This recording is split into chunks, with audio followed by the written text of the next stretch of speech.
Conversemos brevemente sobre algo que se llama la apertura específica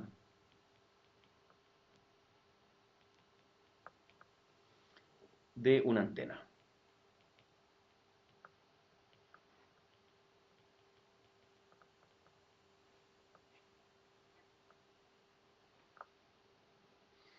Y la apertura específica es un parámetro de una antena que está relacionado con su ganancia. Concretamente, la ganancia la habíamos definido como G sub t en el caso de una antena transmisora.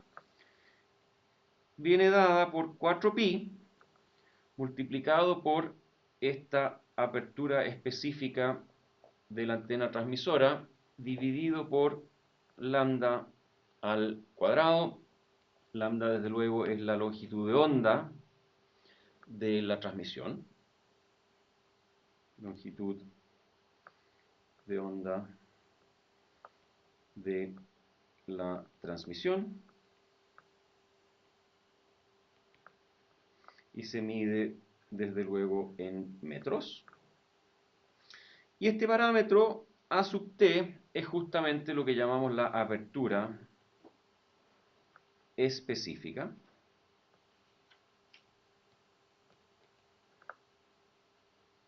de la antena.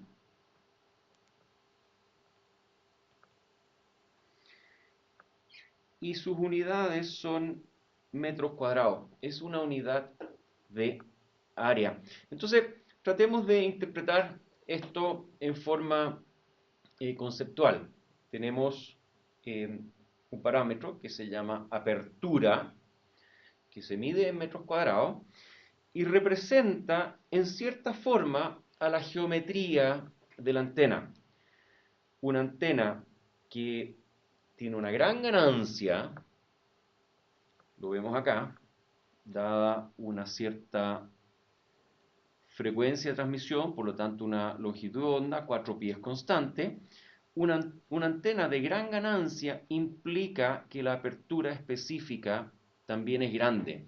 Entonces pensemos en una antena parabólica, por ejemplo, que en una cierta dirección, ¿no es cierto?, del eje de la parábola, tiene gran ganancia. Son las típicas antenas que uno utiliza para transmisión y recepción satelital, por ejemplo, recepción de televisión satelital.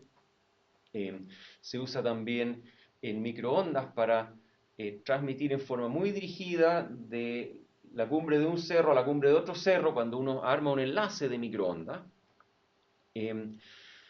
Es una antena de gran ganancia, la antena parabólica, y por lo tanto tiene una apertura específica muy grande. Y si volvemos atrás a nuestra figura de radiador direccional o radiador omnidireccional, básicamente una antena con una gran ganancia G sub t es una antena que logra, ya sea con un factor de forma pequeño, captar muchísima energía radiada, o con un factor de forma grande, captar energías muy débiles. ¿Sí? Puesto de otra forma, para captar exactamente la misma cantidad de energía, una antena con un factor de forma muy pequeño pero con una amplitud específica muy grande, logra hacer el mismo trabajo. ¿Sí? Entonces, la ganancia viene directamente relacionada con esta apertura específica y esta apertura específica representa un área que de alguna forma expresa el área equivalente que tendría una antena más simple, un radiador simple, para captar la misma cantidad de energía.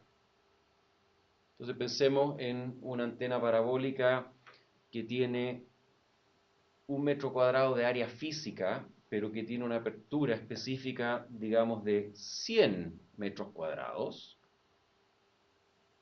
Requeriría una antena tradicional mucho más grande, de 10 por 10, para cubrir esos 100 metros cuadrados que se logra de igual forma con un solo metro cuadrado en una antena de alta ganancia.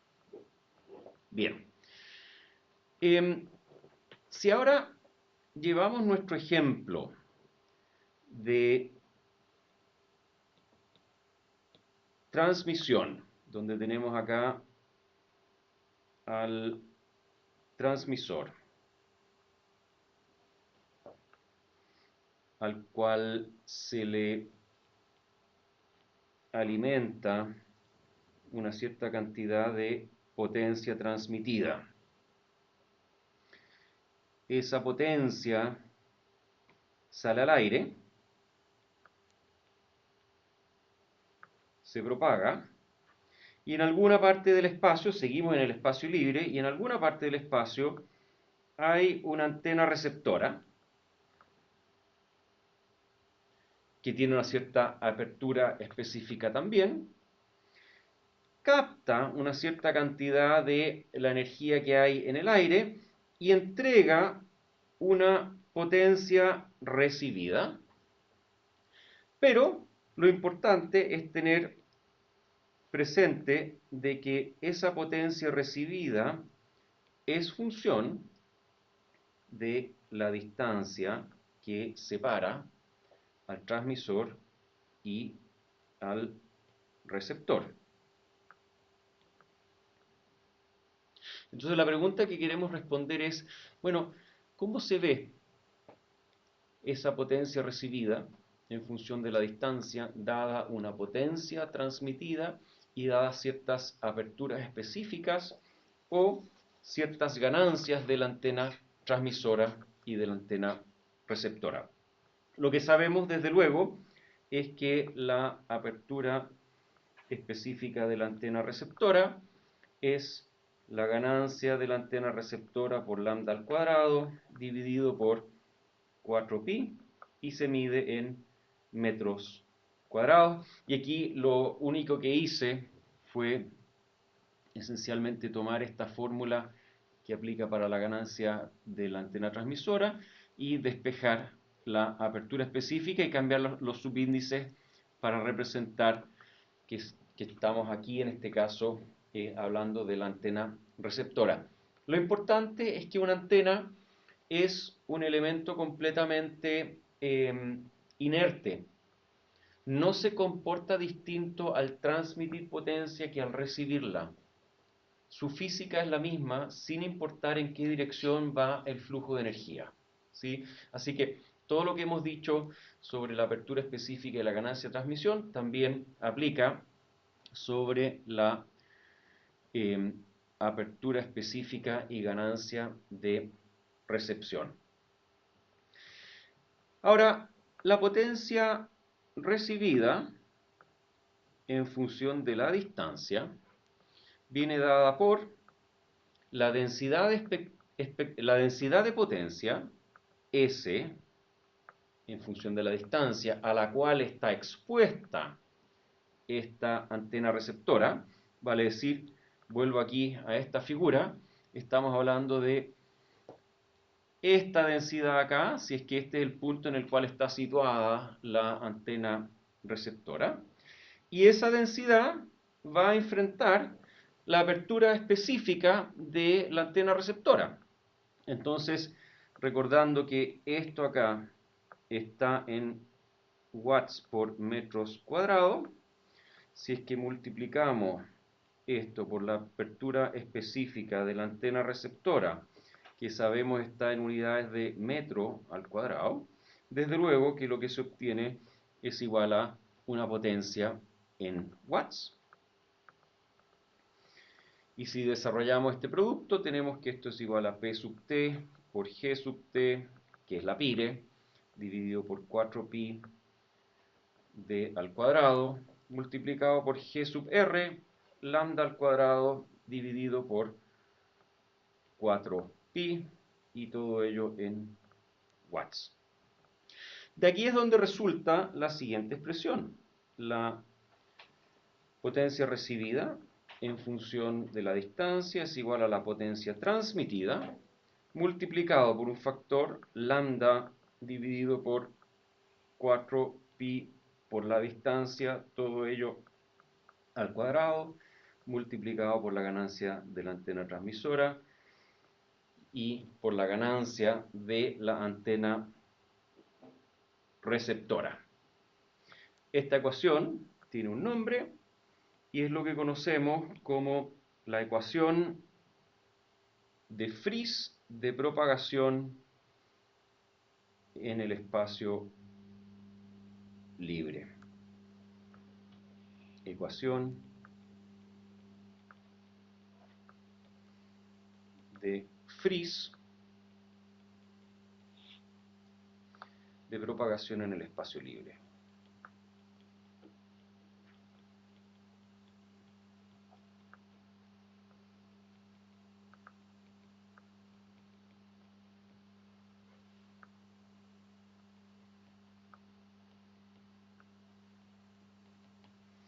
Y esta es la primera expresión, por ahora todavía muy simple, que representa la ley más básica, la ley más esencial de cómo se comporta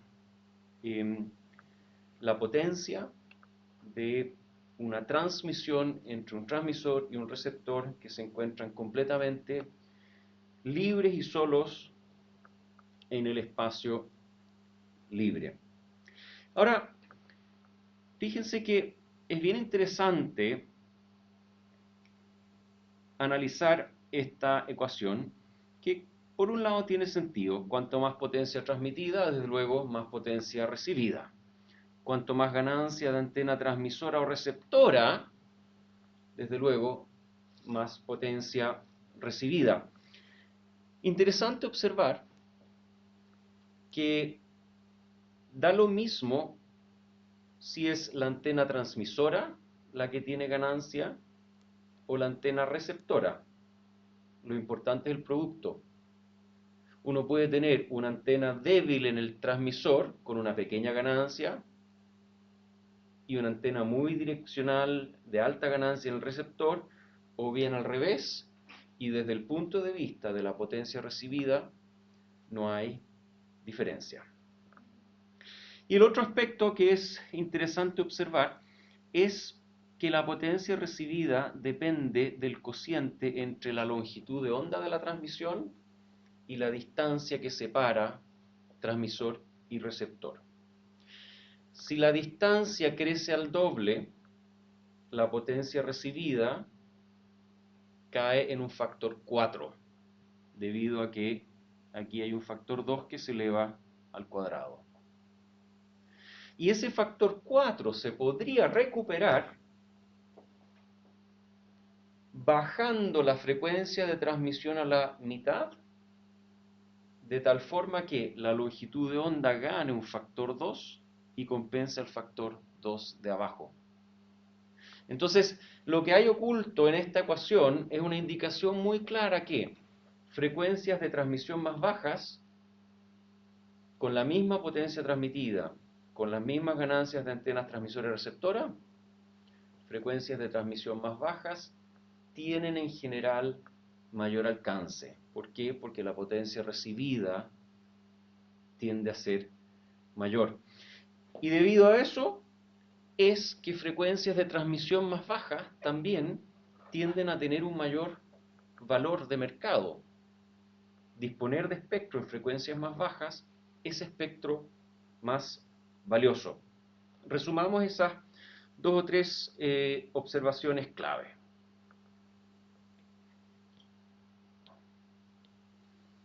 Entonces, observaciones clave.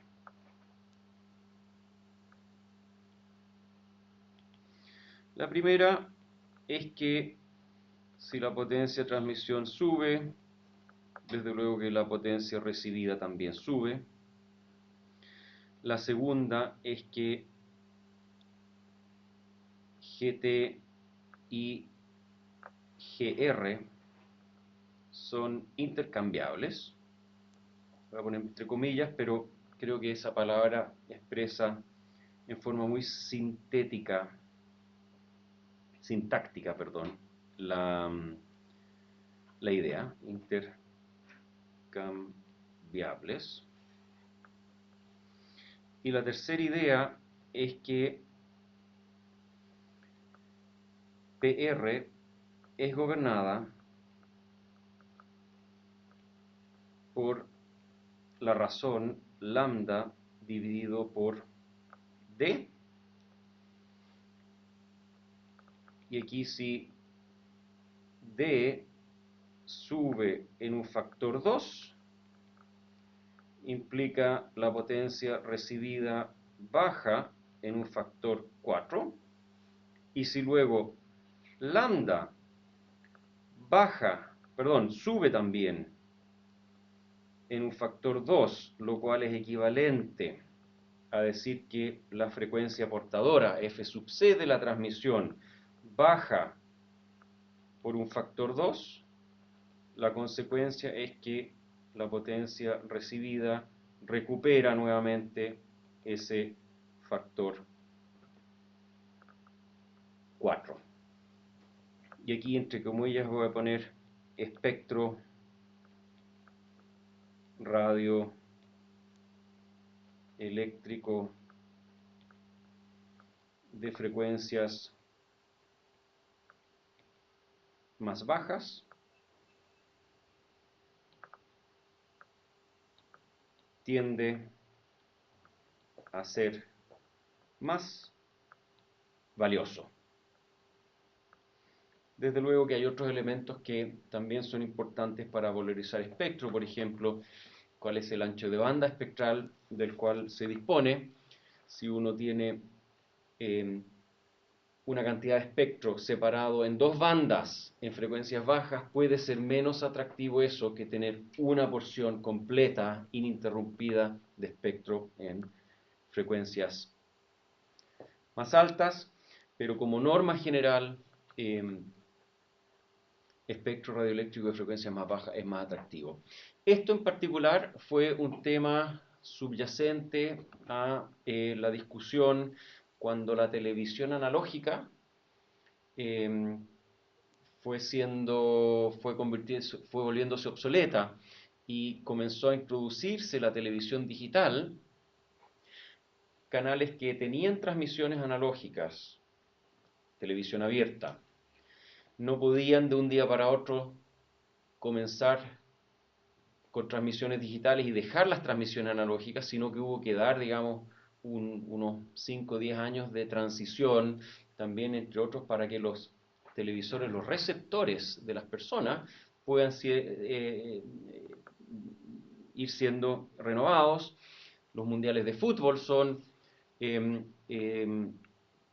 eventos cada 4 años, ¿no es cierto?, que renuevan muchísimo los televisores de la gente, eso es un dato anecdótico.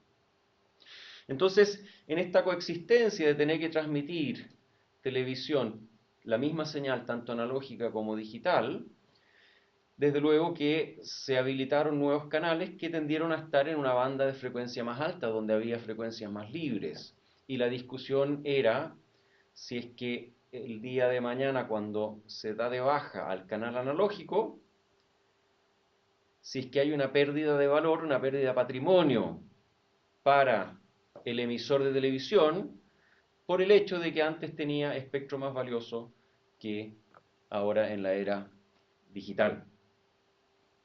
Eso así como un poquito de información de background sobre esta relación que hay entre distancia y longitud de onda, en el entendido de que esta es un primer modelo, la ecuación de Friis, un primer modelo que representa propagación en el espacio libre y todavía no tenemos todos los elementos para entender bien la propagación en ambientes con obstáculos, pero ya comienza a ser una primera indicación de cuáles son las leyes que gobiernan esto.